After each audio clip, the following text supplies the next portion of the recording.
Hello, ഇനിയൊരു സൂത്രപ്പണിയാണ്. 2 കറികളെ എങ്ങനെ ഒരുമിച്ച് സെറ്റാക്കാമെന്ന് കാണിച്ചു തരാവേ. കഴുകി വൃത്തിയാക്കി വെച്ചിട്ടുള്ള ഞണ്ടിലോട്ട് കുറച്ച് മഞ്ഞൾപ്പൊടിയും ഉപ്പും കറിവേപ്പിലയും വെള്ളവും കൂടി വെച്ചിട്ട് നന്നായിട്ടൊന്ന് വേവിച്ചെടുക്കുക കേട്ടോ.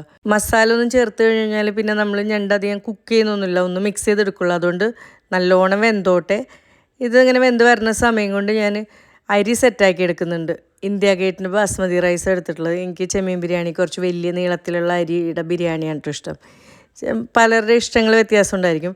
ഈ അരി ഉണ്ടല്ലോ നല്ലോണം കഴുകണം, കാരണം നല്ല കളയുണ്ടാവും. ഒരു 4-5 വട്ടം കഴുകിയതിന് ശേഷം നമുക്ക് അരി ഇങ്ങനെ തെളിഞ്ഞ് കാണുന്ന രീതിയിൽ വരുന്ന രീതിയിൽ കഴുകിയിട്ട് വെള്ളത്തിലൊന്ന് കുറച്ച് നേരം കുതിർത്ത് വയ്ക്കാം. സവാള കട്ട് ചെയ്യുക. ഒരു 8 സവാള എടുത്തിട്ടുണ്ട് ഞാൻ. നല്ല കുനുകുനാന്ന് എറിഞ്ഞിട്ട് ആ സവാളയിലോട്ട് ഒരു 1/2 ടേബിൾ സ്പൂൺ പെരിഞ്ജീരകവും കറിവേപ്പിലയും പിന്നെ കുറച്ച് വെളിച്ചെണ്ണയൊക്കെ വെച്ചിട്ട് നന്നായിട്ട് സോട്ട് ചെയ്യുക. ഇതിപ്പോൾ എന്താ അറിയുമോ, ഞാൻ സവാള കട്ട് ചെയ്തിട്ട് നേരെ ചട്ടിയിലോട്ട് ഇട്ടാൽ അതാ ഇങ്ങനെ വെളിച്ചെണ്ണ ഒഴിച്ചാൽ, അല്ലെങ്കിൽ വെളിച്ചെണ്ണ ഒഴിച്ച് ചൂടായിട്ടൊക്കെ ഇട്ടിട്ട് ഒന്ന് വഴറ്റിയാൽ മതി. നമ്മുടെ മെനുവിനില്ലാത്തൊരു സാധനം കൂടെ കയറി വന്നിട്ടുണ്ട്. കപ്പയാണ്. ഞാനപ്പോൾ ഇച്ചിരി ചെണ്ടമുറിയൻ കപ്പ ഉണ്ടാക്കാമെന്ന് വെച്ചാൽ. എന്താ വെച്ചാൽ എൻ്റെ അടുത്ത് കുറച്ച് മുളകിട്ട മത്തിക്കറിയൊക്കെ ഉണ്ട്. അപ്പോൾ അതൊക്കെ ഇതിൻ്റെ കൂട്ടത്തിൽ കൂടെ അങ്ങ് പൊയ്ക്കോളും. കാരണം എല്ലാവർക്കും ഇഷ്ടമല്ലേ മുളകിട്ട കറിയും ഈ കപ്പയൊക്കെ. നല്ലോണം ഒന്ന് സവാള വഴന്ന് വന്നു കഴിഞ്ഞാൽ അതിനകത്തേക്ക് പച്ചമുളക് ഒരു 4-5 പച്ചമുളക് കീറിയിടുക. അതും നല്ലോണം ഒന്ന് വഴറ്റിയെടുക്കുക.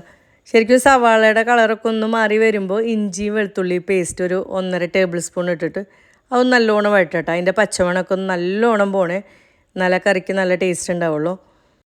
ഇഞ്ചിയും വെളുത്തുള്ളിയൊക്കെ നല്ലോണം മൂത്ത ഒരു സ്മെല്ല് വരുമ്പോൾ തക്കാളി കട്ട് ചെയ്തിട്ട് കൊടുക്കുക. ഒരു 3 ചെറിയ തക്കാളിയാണ് ഇട്ടിട്ടുള്ളത്. നല്ലോണം ഒന്ന് വഴറ്റി കൊടുക്കുക. അത് കുക്കാവൊന്നും വേണ്ട, ജസ്റ്റ് ഒന്ന് വഴറ്റി കൊടുത്തതിന് ശേഷം കുറച്ച് മഞ്ഞൾപ്പൊടി ഇട്ട് കൊടുക്കുക. അതിൻ്റെ പച്ചമണം ഒന്ന് ജസ്റ്റ് പോയാൽ മതി. ഒരു 1.5 ടേബിൾ സ്പൂൺ മല്ലിപ്പൊടിയും കൂടി ഇട്ട് കൊടുക്കുക.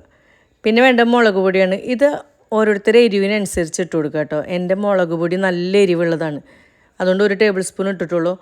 പിന്നെ കുറച്ച് ഗരം മസാലയും കുറച്ച് പെപ്പർ പൗഡർ കൂടി ഇട്ട് കൊടുത്തിട്ട് നല്ലോണം ഒന്ന് വഴറ്റുക. ഇനിയാണ് കേട്ടോ ഞാൻ പറഞ്ഞ സൂത്രപ്പണി. 8 സവാള എടുത്ത് എന്താ വെച്ചാൽ കുറച്ച് ഞണ്ടിലോട്ടും കുറച്ച് ബീഫിലോട്ടുമാണ്. ബീഫ് നമ്മൾ വേവിച്ച് വെച്ചിട്ടുണ്ടല്ലോ അതിനകത്തേക്ക്. ഞണ്ടിലോട്ട് ഒരു 2 അല്ലി ചെറിയ അല്ലി കുടംപുളിയും കൂടെ ചേർത്ത് കൊടുത്തിട്ട് നല്ലോണം ഒന്ന് വറ്റിച്ചെടുക്കുക. ബാക്കിയുള്ള മസാല ബീഫിലോട്ട് ചേർത്ത് കൊടുത്തിട്ട് നല്ലോണം ഒന്ന് തിളപ്പിച്ചതിന് ശേഷം ഒരു വിസിൽ വരുത്തുക. അത് കഴിഞ്ഞ് കുക്കറിൻ്റെ വിസിൽ സെറ്റായി തുറന്ന് നോക്കിക്കഴിഞ്ഞാലുണ്ടല്ലോ അതിൻ്റെ ലുക്ക് തന്നെ അടിപൊളിയാണ്. ഞാൻ പറയില്ലേ, ബീഫ് എടുത്തപ്പോൾ തന്നെ ആ നെയ്യൊക്കെ തന്നെ തെളിഞ്ഞ് പത്തിരിക്കായതുകൊണ്ട് തന്നെ ഇച്ചിരി ഗ്രേവിയോടുകൂടി വെച്ചിട്ടുള്ളത്. ഞണ്ടും നല്ലോണം റോസ്റ്റ് ചെയ്തെടുത്തിട്ടുണ്ട്.